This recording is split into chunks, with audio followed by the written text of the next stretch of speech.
This is the day the Lord has made. Let us rejoice and be glad in it. Today, let us revisit the second chapter of Exodus, verses 1 to 10, to meet two mothers to whom God has entrusted the baby who was to deliver his people from the bondage of slavery and usher them into the land he has promised to their patriarch, Abraham. The Hebrews were invited by Joseph to Egypt when he was vice pharaoh of Egypt during the Great Famine. His father Jacob and his 11 brothers and their households, all 70 of them, relocated to Goshen, where they prospered and multiplied so greatly. Then Joseph and his brothers died. A king who did not know Joseph came to power. The new king observed that the Israelites were becoming too many and too strong, and they could become a serious threat to his dynasty. So he ordered that the Israelites should be ruthlessly enslaved, that midwives kill sons born to Hebrew mothers at childbirth, and when that failed, he decreed that every son born to the Hebrews would be cast into the Nile. This was the darkest time for the Hebrews in Egypt. Their circumstance was at its worst. But this also ushered in the dawning of their deliverance. For God has told Abraham in Genesis 15 verses 13 to 14 that his descendants would be strangers in a foreign land. They would become slaves to this nation, but they will be delivered from slavery and leave the nation with great wealth. Genesis 15 verse 16 gave the definite timeline of their deliverance. After 4 generations, when his descendants would return to the promised land. 4 generations had passed. Abraham, Isaac, Jacob, Levi, and Moses, the deliverer, was born. Yes, Moses was the man God chose to lead his people out of Egypt to the promised land. Exodus 2 verses 1 to 10 introduces the 2 women God has chosen to be partakers in the fulfillment of his plan to deliver his people out of Egypt.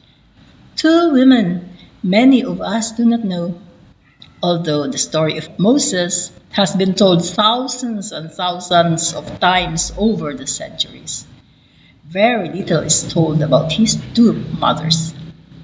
The Hebrew slave Jochebed, a daughter of Levi, was his biological mother. Jochebed knew this was a horrible time for Hebrew slaves to bear a son. But she bore Moses, hid him for 3 months, and when she could no longer hide the baby, put it in a basket of reeds, secured with asphalt and pitch, then laid it among the reeds by the river Nile. It was time to let go of her baby, the time to let go and trust God. Hers is a story of true faith, packed with courage in defying the Pharaoh's evil decree of death, and ultimately surrendering to God when she could not do anything anymore.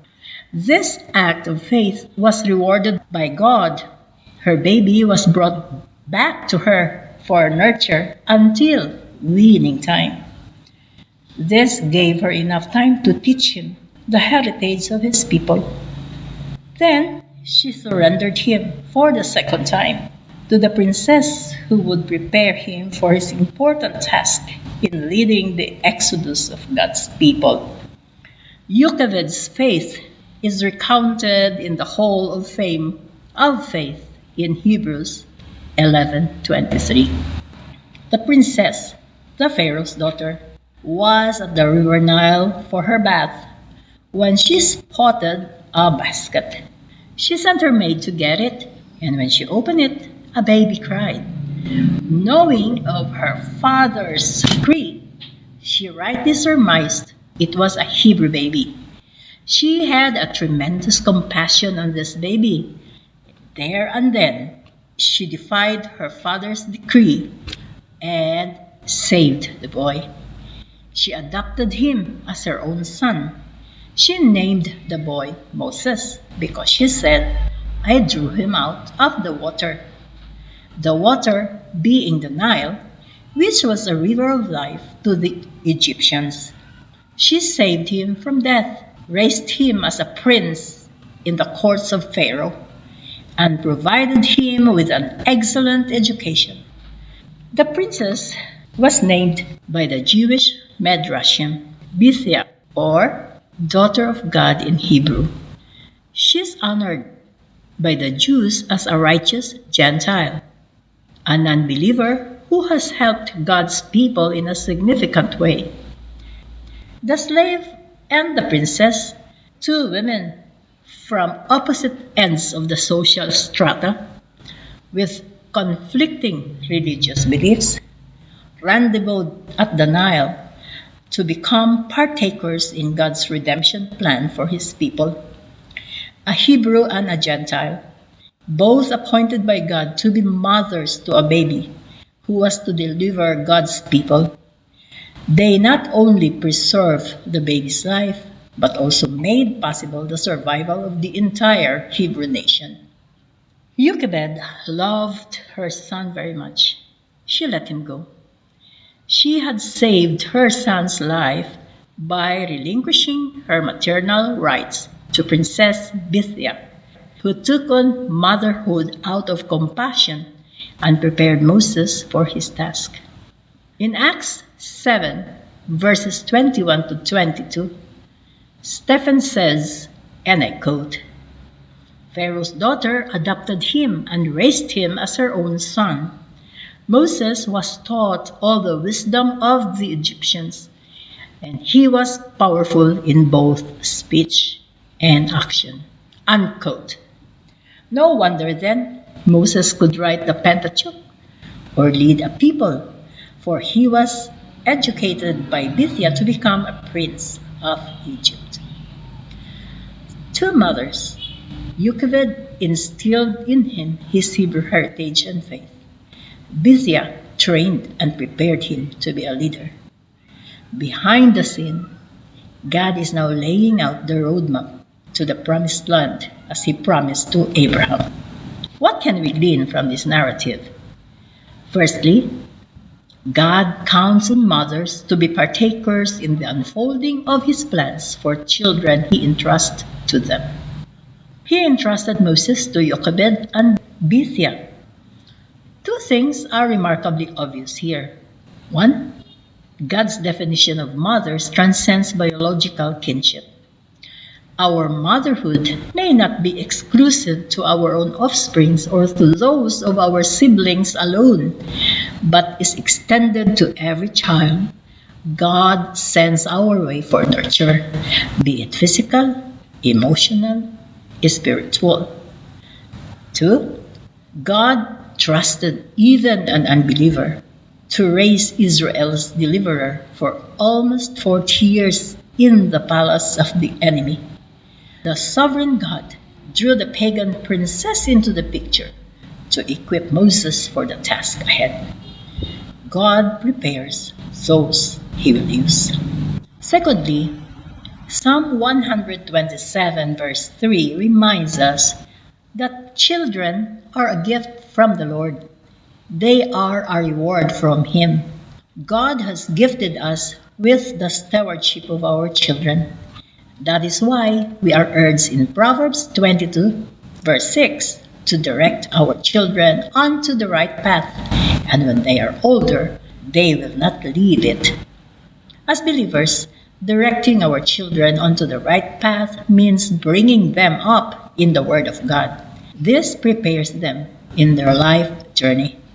Moreover, Proverbs 29 verse 15 reminds us that a child left to himself brings shame to his mother, Let us not allow the evil of this world to overcome our children because we neglect to do what God expects of us.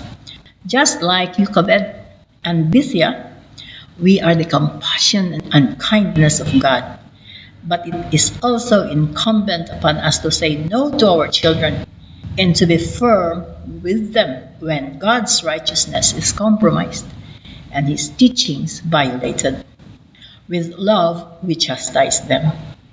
The road to motherhood is paved with challenges, conflicts, hurts, and pains, but its joy is incomparable and priceless, especially when we witness the unfolding of God's plan and purposes in their lives.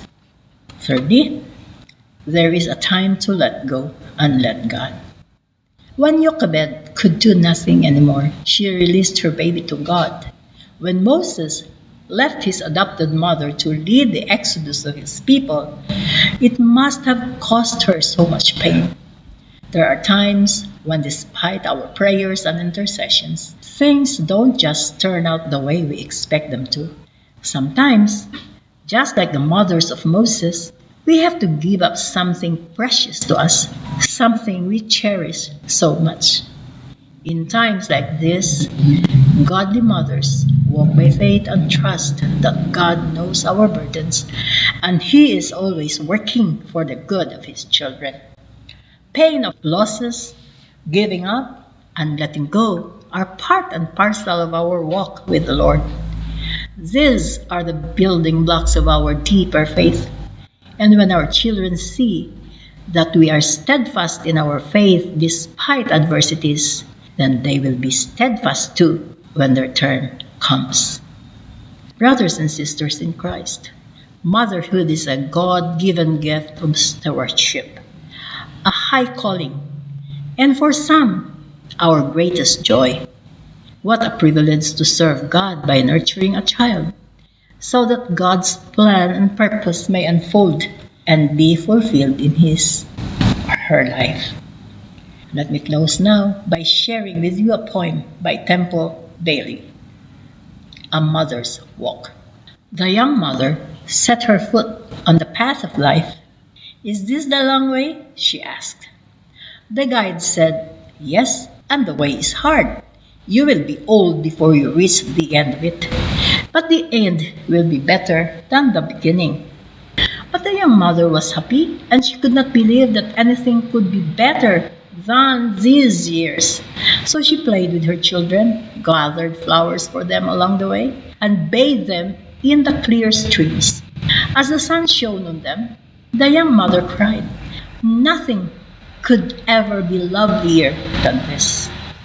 Then the night came, and the storm, and the path became dark. The children shook with fear and cold. The mother drew them close to her and covered them with her mantle. The children said, "Mother, we are not afraid, for you are near. No harm can come to us." Then morning came. There was a hill ahead, and the mother and her children climbed it and grew weary. She would frequently tell her children, "Keep your patience, because we are almost there." So the children continued to climb.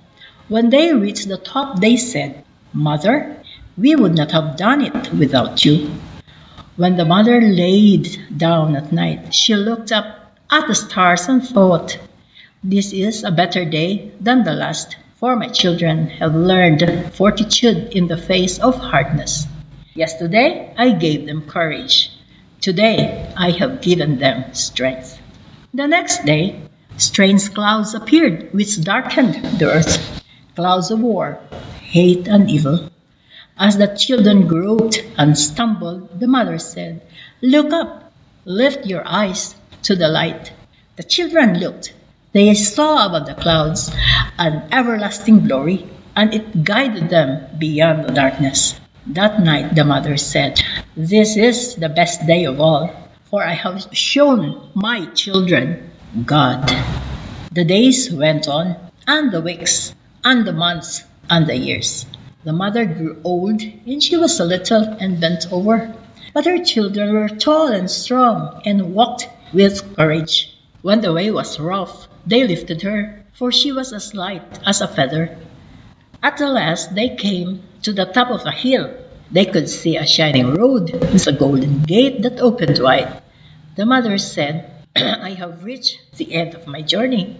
I now know that the end is better than the beginning, for my children can walk alone, and their children after them. The children said, You will always walk with us, mother, even when you have gone through the gates. They stood and watched her as she went on alone. The gates closed after her. The children said, We cannot see her, but she is still with us. A mother like ours is more than a memory. She is a living presence. Our mother is always with us. She's the whisper of the leaves as we walk down the street. She's the smell of bleach in our freshly laundered socks. She's the cool hand on our brow when we're not feeling well. Our mother lives inside our laughter. She's crystallized in every teardrop we shed. She's the place we come from, our first home. She's the map we follow with every step we take. She's our first love and our first heartbreak, and nothing on earth can separate us from her. Not time, not space, not even death. To all mothers, biological, foster, spiritual, single, surrogate, even fathers who are mothers as well, let us look forward to the time when we can say, This is the best day of all, for I have shown my children my God. Blessed and joyous Mother's Day, everyone.